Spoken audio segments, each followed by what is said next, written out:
Hey friends, Mac here of Bound for Nowhere. I now have the honor of saying that Owen and I have completed the John Muir Trail after 3 long years of being in the lottery system. It took us 15 days to complete the 220-ish miles from Yosemite Valley all the way to the summit of Mount Whitney and then back down to Whitney Portal. When we got drawn in the lottery system, Owen and I realized that we were going to need to start looking really critically at the gear that we had to do a thru hike. This is actually our first thru hike that we've ever done. The longest thing that we've ever had the pleasure of doing before this was just single overnights. And when we started to look at our gear, we actually realized that we had a lot of holes in our collection. And not only that, the things that we did have were either outdated or just simply not functional for thru hiking. So being a bit of a gearhead, I was really excited to doing all the research required for finding out exactly what would be best for us to carry with us. Being the modern lady that I am, I figured I would turn to the internet for such a thing. And then my very sweet grandmother, Bubbles, gifted us this book. This is The Ultimate Hiker's Gear Guide by Andrew Skirka.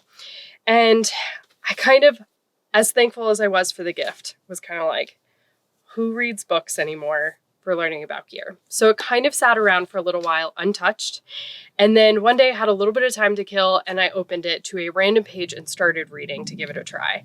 Turns out I was completely blown away. Andrew is amazing at laying out every single option there is out there on the market and the pros and cons of each, so you can then go on to make the best decision possible for you, your needs, and the trip that you have planned.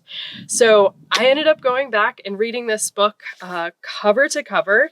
I took notes, I highlighted things, I've even put sticky notes on pages, and I loved every second of reading this book because I felt like at the end of the day, I was able to make the best decisions possible for what it was that we needed. So thank you so much, Bubbles, for the book, and thank you, Andrew, for writing an incredible book on gear. It was absolutely invaluable to making all of the decisions that we needed for all of our purchases leading up to the John Muir Trail. With our research out of the way, Owen and I decided that we were going to be after trying to build out an ultralight backpacking setup.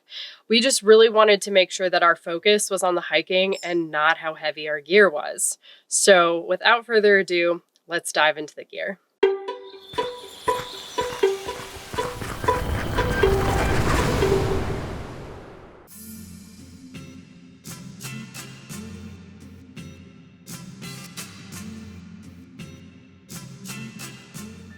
Figured a great place to start is with the pack, since everything is kind of built up around that. And for that, Owen and I both used the Hyperlite WINDRIDER 2400, weighing in at just 1.87 pounds. Owen and I have actually had this backpack now for about 3 years. We purchased it right after starting to apply for the John Muir Trail because we wanted to get some experience with it, but the JMT was the first time that we did any sort of extended backpacking trip with it. We've also used it for climbing trips. It's great for holding a lot of gear. It's really easy to get into. But I want to say thank you to Nicholas Rycard, an amazing friend and photographer of ours who introduced us to this pack. We absolutely love it. So it is made of Dyneema, which is virtually waterproof. And I can say that we've tested that because we had countless deep water fords to do on the John Muir Trail. The only place that it would not be waterproof is this roll down strap right here. And that is the top entrance. It has Velcro, you roll it down and snap it closed. The reason why we love this bag is it's not too structured, but has the perfect amount of structure on the back. So you can really stuff it full and you never really feel like anything is jabbing you in the back. We also really like the waist belt. It's not too wide, not too bulky. I will say that these pockets here are not big enough to hold any modern smartphone, but we ended up using it to carry our daily snacks so we could eat without ever having to stop to fish them out. Otherwise, all of these straps are super supportive. We also love this pack because it has a ton of exterior storage, making it really easily accessible. So if we needed a windbreaker, sometimes I kept my camera back here, our MICROSPIKES, all of that stuff lived out here. We also carried 2 1-liter water bladders, one on each side of the pack, again, making it super easy to access at any point in the day. All of the other accessory straps were also really nice if we needed to dry out any clothes while we were hiking or store any additional gear on the outside of our packs. So wholeheartedly can say that we love this bag. We loved every minute that we had it on our back. It's super lightweight, crazy functional, and it will definitely be with us on all of our further trips. Next up on our gear list is the lightweight Patagonia mini travel hip pack. That's quite a name, but it weighs just 3.8 ounces and it's a fanny pack. Let's just be real about that. So even though our packs had hip belts, I kind of wanted a little bit of extra storage that was really easy to access. And I do believe a lot of thru hikers do opt to carry some sort of fanny pack for easily accessible things. So I too decided to do something along those lines. I picked this one because of how lightweight and tiny it is. I kept my phone, my credit cards, my wedding rings, my multi-tool and chapstick, as well as some sunscreen and some other things that I just found that I needed really easy access to during the day in here. When I had it on, instead of having it buckle in the back, I cinched it down so the buckle was in the side so it would never dig into my back at all. So this thing is actually brand new. I've had it for less than a month, but it absolutely looks like hell. But it's probably because it has been through a lot with me already. Because I was also carrying my camera on me the whole time and it rubbed on here a lot. And it did have a couple of holes come up over the course of the 2-week trail. But otherwise, I loved it. It was super functional. Owen also decided to carry a fanny pack. He went with just REI's basic travel fanny pack because he was carrying his additional lens for his camera in there, so he had ready access to it at any point. This is the Big Agnes waterproof tech bag in 32 liters. Owen and I each carried one of these. It weighs just 2 ounces. And even though our packs were essentially waterproof, we wanted an extra water barrier just between the outside world and some of the things that we were carrying inside of our pack. For instance, our clothes, our cameras, our film, our charging cords, our Anchor battery packs, among a couple of other things. And so this was the perfect place to store all of that. It could just be rolled down no matter how much or how little was in it, and snapped closed, making it watertight. I will say at night, I actually slept with this tucked under my pillow a little bit because I like to sleep with my head up a little bit. So it gave me a nice place to rest my head at night. And this bag also changed its location throughout the trip where we were storing it. At the beginning of the trail, we kept it inside of our pack, but towards the end, we started to store it on the outside, on the top of our packs, just to make sure that we had easy access to it. And we were also having problems with our bear cans escaping, but that's a story for a little bit later. Of all of the gear that we purchased to do the John Muir Trail, I think that this is our favorite. This is the Sierra Designs 20-degree Nitro Quilt. It is not a sleeping bag, it's not a quilt, it's kind of a hybrid between the two, and that's what makes it so amazing. It's 800 fill down, it's crazy warm, rated to 20 degrees, and we spent a lot of cold nights. I don't know exactly what the temperatures were, but a lot of water froze over. So it was at least freezing. We always stayed warm in these bags. The reasons why we really like it is down at the bottom of the bag, it has more of a traditional sleeping bag feel because your feet are encased in it. But as you move up, the whole thing opens up, giving it a more blanket-like feel. It's got great hand pockets in the corner to keep it wrapped around you, and this amazing face hole, for lack of a better word, in the front. You actually put it on your head and it holds on kind of like a beanie. So it's great when the temperatures drop overnight. You can slip your head into there. It keeps your head warm, but it also keeps it moving with you as you move in the middle of the night. If you move in your sleep a lot like I do, this is the perfect sleeping backcountry situation in my opinion for you, because I sleep with my knees tucked up and I could never fit or get comfortable in a mummy bag, but having this be completely open at the top, it allows you for a full range of motion in your sleep without ever waking you up because you are tangled up in it like I always used to be. But you still get the warmth of a mummy bag in the feet because it's closed. Though our backcountry quilt came with a variety of stuff sack sizes, we needed to make sure that we were conserving as much space in our pack while we were on trail as humanly possible. And so for that, we needed to make sure that we were getting a compression bag that was giving us the most for our space.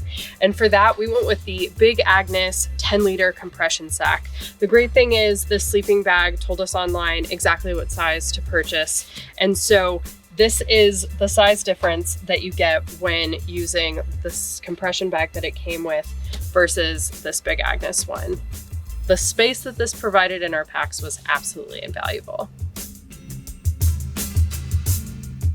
In the past, Owen and I have used a variety of different inflatable sleeping pad options. We personally don't like them because we've had some in the past that required so much air that you felt lightheaded by the time it was inflated. And a lot of times they're super noisy to sleep on. So we decided to turn to a closed foam option such as this THERM-A-REST ZEAL sole. We loved this sleeping pad so much. They're customizable, and when I say customizable, you can cut off extra segments that aren't needed. I personally cut off 2 segments, which gave me a sleeping pad from shoulder to feet, and Owen only cut off 1, giving him 1 from head to toe. But again, you can customize it exactly how you want to. The ZEAL sole has this silver lining on the top here, which made it really warm and insulating for our colder nights, especially when we got up to higher elevations when the ground would be really cold at night. But otherwise, we loved it. It was comfortable. It was much more quiet. It's durable. And the great thing was when we got to camp, we would also use this to sit on or to even stretch and treat it kind of like a yoga mat. But these lived outside of our packs when we were hiking during the day, attached to the bottom of our Hyperlite packs using some 550 cord. I know that not everybody likes to use a pillow when doing ultralight hiking or through hiking of any kind. I personally really value a good night's sleep because it makes me feel better the next day when I get back on trail. So I decided to bring a pillow, and that is the Big Agnes Axle. It is just 1.6 pounds and packs down to be smaller than most granola bars do. It's soft on the skin, and I personally really loved having it with us. And I think that my favorite part is how easy it is to inflate and then later deflate, taking no time at all and compressing to be completely flat and packs really tiny again.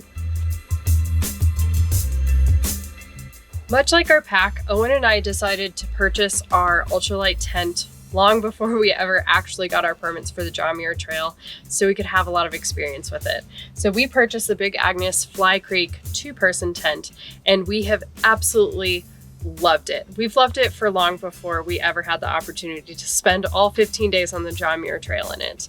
We like it because it weighs just 2 pounds, 5 ounces. It takes no time at all to set up. It's really durable. The only thing I will say that we've had go wrong is the bag that it actually gets stored on has ripped. But the ultralight fabric is crazy thin, so frankly, it doesn't really surprise me. Otherwise, Owen and I really prefer to sleep with the rain fly off if we know that we're going to be having some good weather. However, in instances where there's a chance of a dew or rain, sleeping with the rain fly on it is perfect. Also, the rainfly does provide a great extra layer of insulation in the event that you know that the temperatures are going to drop low overnight. Otherwise, we have nothing but great things to say about this tent. It's taken care of us for a really long time, and being that it weighs almost nothing and takes no time at all to set up, it's a great piece of gear to have in our collection. Owen and I are long-term users of MSR remote canister stoves. Our last one was actually a hand-me-down that's been in my family for a really long time. We love this design. It's simple to use, it's efficient, and it's lightweight. This particular model, the Wind Pro 2, weighs just 6.6 ounces. Like I said, it's easy to use, it's easy to modulate how much fuel is going to the stove, and it comes with 2 of these wind screens, which make it very easy to block out the wind no matter the conditions that you're needing to prep your meal in. Just in the course of our 15 days of being on trail, we used just 1 and a fraction more of one of these 8-ounce fuel canisters. And that was with making coffee and dinner every single day. Lunch and breakfast were typically not anything that required fuel to cook. To complete our kitchen/cooking setup is this EVERNEW titanium nonstick 1.9 liter pot and tiny little pan/lid setup. We really like this. It's crazy lightweight, just weighing 9 ounces. And it was the perfect size for boiling water for 3 people to have dinner. It was really important to us because we were showing up at camp and everybody was equally hungry, that everybody was going to be able to eat at the same time. So by having 1.9 liters of space to boil water in, all 3 of us could eat at the exact same time. And in addition to being super light, it was really nice because our stove actually nests inside of this, making it really compact and fit perfectly inside of my pack next to my sleeping bag. And last but not least is this super tiny MSR handheld igniter weighing just half an ounce. I've never seen this before. I was gonna get a lighter, but I actually really like this. It's crazy light. It's small, and I think that we're actually going to start using something like this inside of our camper because of how convenient and easy it was to light our stove with it. For our eating utensil, we used the Sea to Summit Alpha Spork, and this happens to be the smaller of the 2 handle options out there.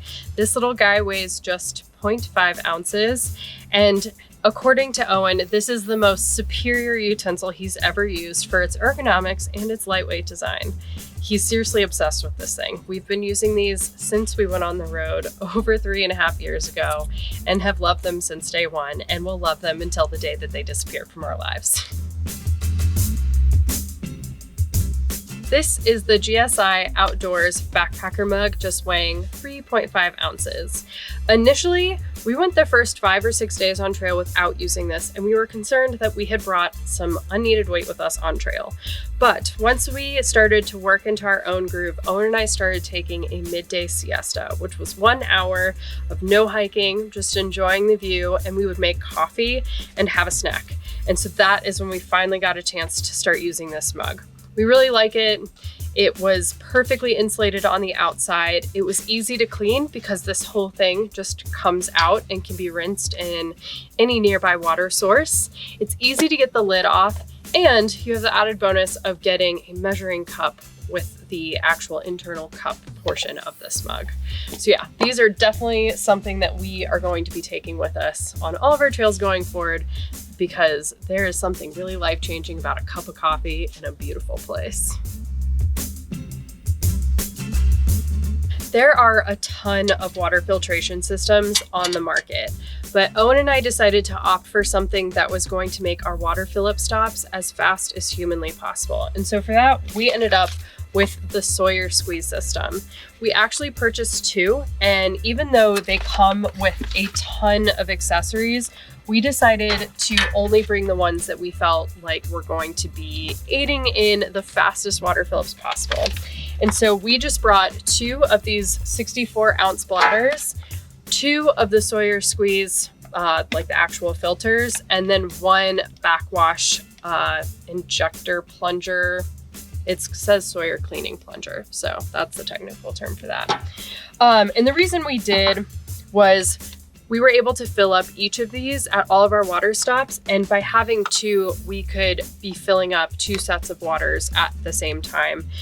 This whole setup just weighs 3.4 ounces. It was really lightweight.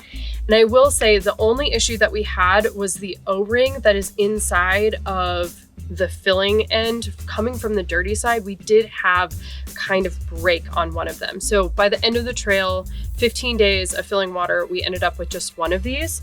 We never had to back clean the full size. I've heard that the mini does need to get backwashed quite often, but by having just these 2 64 bladders, it made filling up always really fast. And we actually really came to love drinking cold, fresh mountain water, and have talked about if we're ever camped near a mountain spring again, that we will probably continue to drink even though we carry water in our camper. For our water bottles, Owen and I decided to use 2 1-liter PLATYPUS bladders because they're super easy to get to, easy to fill up, They were stored one on either side of our pack on the outside.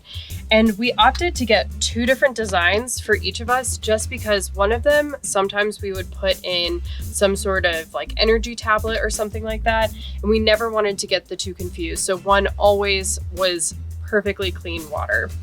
We opted for something like this over a hydration bladder that has a hose, just because those have to live inside of your pack. So when they're empty and you have to fill them up, you're likely going to have to unpack everything to get to them, fill them up before you put them back in your bag. And again, we are trying to do our water fill-ups as fast as humanly possible. It's no secret that the Sierras had kind of a weird winter this year. For weeks leading up to doing the John Muir Trail, we were constantly checking in on different forums and scientific websites, trying to figure out exactly what kind of snowpack we were going to be dealing with when we got on trail. And that was all the way in July 10th, which typically isn't a time of year that you have to worry about snow.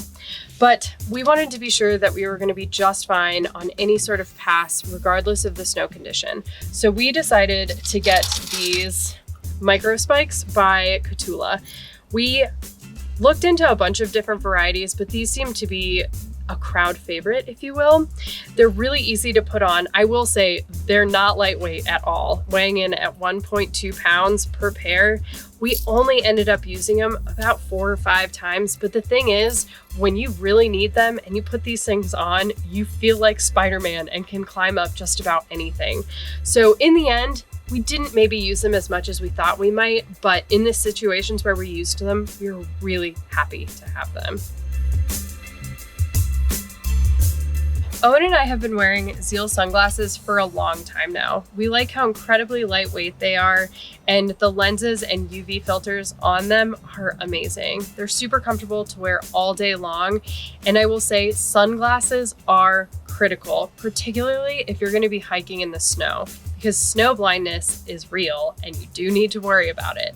However, my only complaint about these is that I wish that I had taken some sunglasses that had a darker lens to them, because some of our longer sections of snow, one of which was 6.5 miles long, that we went through at the height of the day, I felt like my eyes were getting really tired and strained by the end because of how much light was coming in through the lenses and through the sides.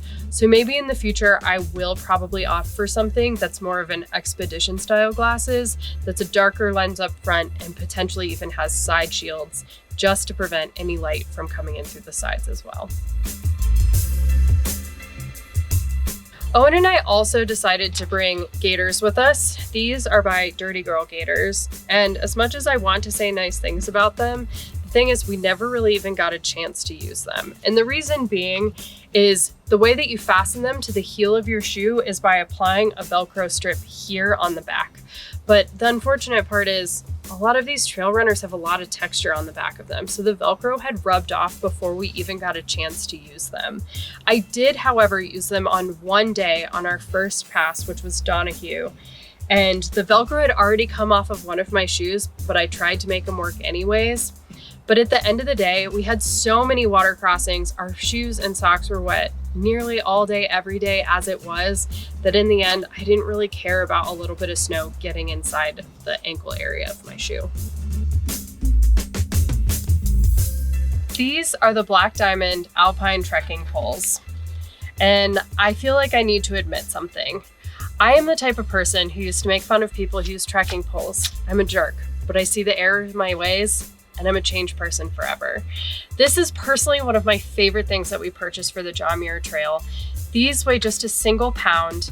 They're so nice in the hand, and they're amazing for assisting in steep inclines, for crossing fast-moving water, or for any sort of like uneven, unpredictable terrain. Just being able to trek long-term with something like this, it takes the weight off of your back, and you get to really make your arms be a part of the hiking process.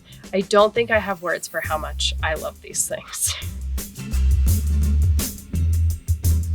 Last but not least, our 150 lumen PETZL TIKKINA headlamps. Owen and I are longtime fans of these super simple but really effective headlamps. When it's on the lowest setting, the battery can last up to 220 hours, which is awesome because one day I did open my bag and found that it had been left on. So I never had to worry about whether or not the batteries were gonna last on our entire 15-day trek. Okay, I know that was a lot, but there's so much thought that goes into every single piece of gear that you bring with you when you're through hiking. It needs to be small, it needs to be functional, and it needs to be lightweight. In the end, I really couldn't recommend more highly this book or Andrew Skurka's website. He has a wealth of knowledge when it comes to anything having to do with through hiking. We hope that you guys enjoyed this video. We will, as always, be including all the links to the gear that we used in the description of this video below.